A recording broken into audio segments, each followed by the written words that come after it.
My fiance's tests of my loyalty backfired. When I discovered her secret meetup with her ex and called off the wedding. This happened about a year ago. I was engaged to this woman, let's call her Sarah, for about 6 months. We'd been together for 3 years and things seemed solid. She was sweet, thoughtful, and we had plans for a future together. House, kids, the whole deal. But then she started acting strange, and it all unraveled in a way I never saw coming. It started with little things. Sarah got super clingy out of nowhere, always asking where I was, who I was with, and checking my phone when she thought I wasn't looking. I brushed it off at first, thinking maybe she was stressed about wedding planning. But then she suggested this test to prove my loyalty. She said she wanted to make sure I was all in before we tied the knot. I thought it was weird, but I loved her, so I went along with it. The test was simple. She'd pretend to be distant for a week, and I was supposed to show I'd stick around no matter what. No chasing other women, no shady behavior, just prove I was committed. I didn't think much of it. I wasn't going anywhere. I worked, hung out with friends, and kept things normal while she went quiet. But something felt off. She wasn't just being distant, she was secretive. She'd leave the room to take calls, and one night she said she was going to a work thing, but came back way later than usual, smelling like wine.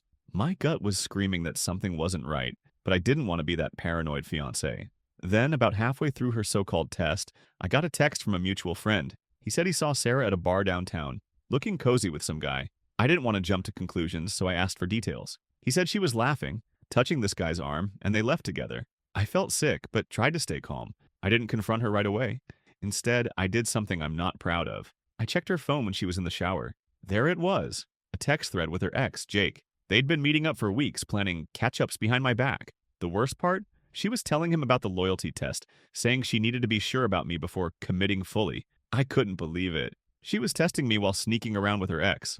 I sat there staring at her phone, trying to make sense of it all. Sarah was still in the shower, oblivious, while I read through more of her texts with Jake. They weren't just catching up. She was venting to him about our relationship, saying she wasn't sure if I was the one and needed to explore her options. It stung like hell. Here I was, jumping through hoops for her loyalty test while she was questioning everything and meeting up with her ex. I felt like an idiot. I put her phone back and didn't say anything that night. I needed to think. Part of me wanted to confront her right there, but I knew I'd lose it, and I didn't want to make a scene without a plan. So I played along with her test for the next few days, acting like everything was fine. Meanwhile, I started paying closer attention. She kept sneaking off for work meetings or girls' nights, but her stories didn't add up. One night, she said she was with her friend Lisa, but Lisa posted a story online from a completely different city. That's when I knew I had to dig deeper. I reached out to another friend who worked at the bar where Sarah and Jake were spotted. He confirmed they'd been there more than once, always looking way too comfortable. He even overheard Jake joking about how Sarah was keeping her options open. It was like a punch to the gut. I started piecing things together. Her test wasn't about my loyalty. It was a cover for her to figure out what she wanted while keeping me on a leash. By the end of the week, I'd had enough. I sat her down and told her I knew about Jake. Her face went pale and she tried to play it off, saying it was just old friends catching up. But I wasn't buying it. I laid out everything, her texts, the bar sightings, the lies about where she was. She broke down, admitting she'd been meeting Jake to sort out her feelings. She swore it wasn't physical, but it didn't matter, the trust was gone.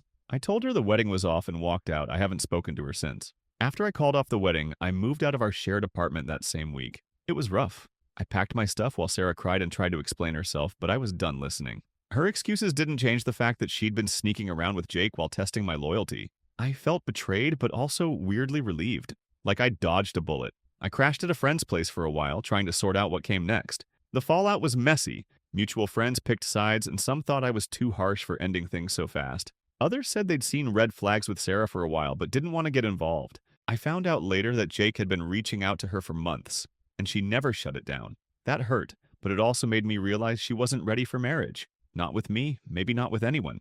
I spent a lot of time second-guessing myself. Should I have confronted her sooner? Could I have saved the relationship?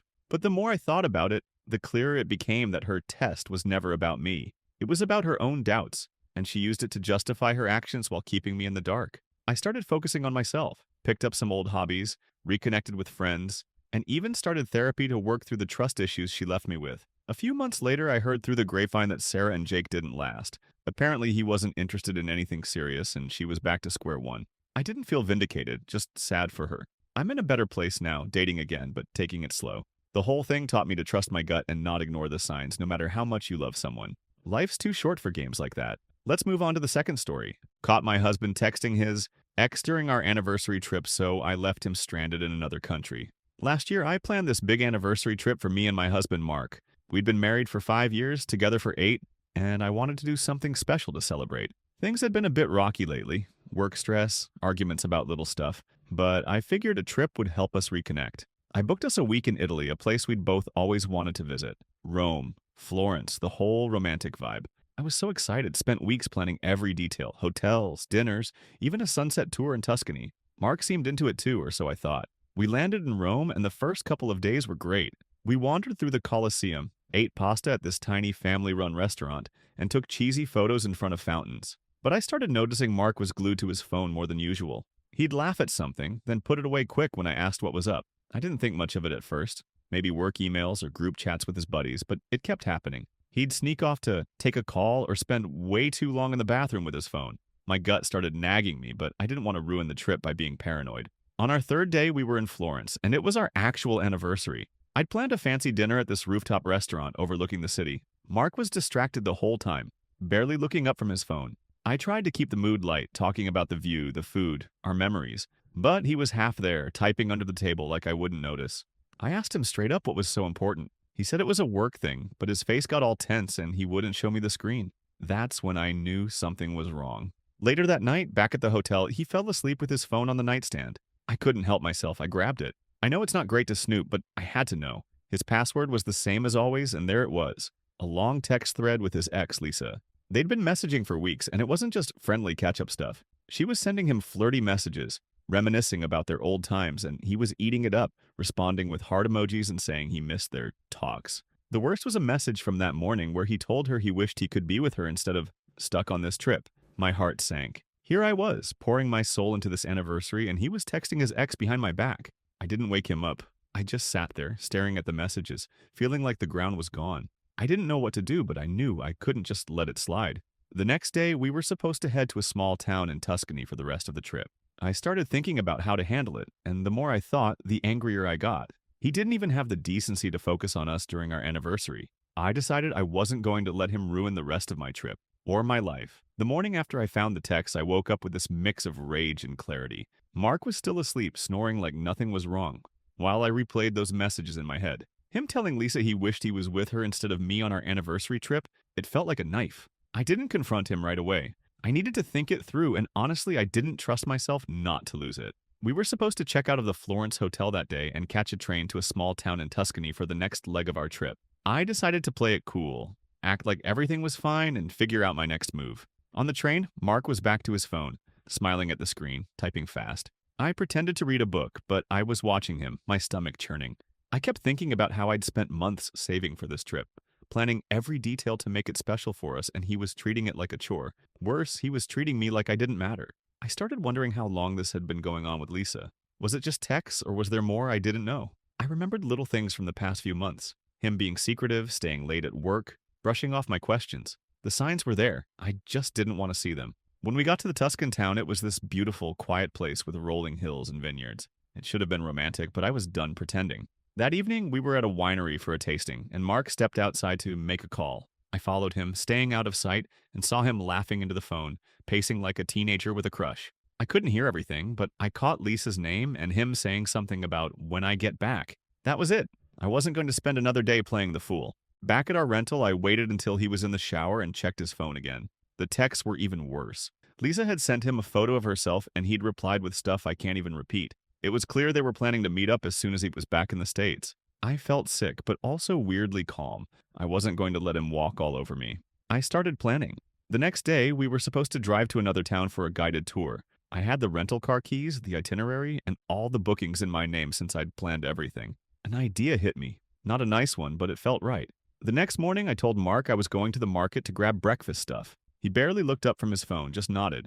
I took the car, drove to the next town, and canceled his spot on the tour. Then I kept driving. I didn't tell him I was leaving. I just left him there, in that tiny town, with no car, no train for hours, and no idea where I'd gone. I turned off my phone and checked into a new hotel under my name. For the first time in days, I felt like I was taking back control. After I left Mark in that Tuscan town, I drove for hours, my hands shaking on the wheel. Part of me felt powerful, like I'd finally stood up for myself, but another part was crumbling. I'd spent years building a life with this man, and now it was falling apart because he couldn't stop texting his ex. I checked into a small hotel in Siena, using cash so he couldn't track me through our shared credit card. I turned my phone back on for a second and saw a flood of missed calls and texts from Mark, first confused, then angry, then pleading. He said he was stuck, didn't know how to get back to Florence, and had no idea why I'd left. I didn't reply. I needed space to think. That night, alone in the hotel, I let myself feel everything. I cried, not just for the betrayal, but for the time I'd wasted believing in us. I kept replaying the trip, how I'd planned every moment to make him happy, how he'd been sneaking around with Lisa the whole time. I started thinking about our marriage, the little cracks I'd ignored. He'd always been charming, but now I saw how he'd dodge tough conversations, how he'd make me feel like I was overreacting when I questioned him. The texts with Lisa weren't a one-off. They were a symptom of something broken. The next day, I got a call from a mutual friend back home. Mark had somehow made it to a train station and was blowing up everyone's phones, saying I'd abandoned him. I told her everything, about the texts, the lies, how he was planning to meet Lisa when we got back. She wasn't surprised. Apparently Lisa had been in and out of his life for years, even before we met. It made me feel stupid, but also angry. Why was I the last to know?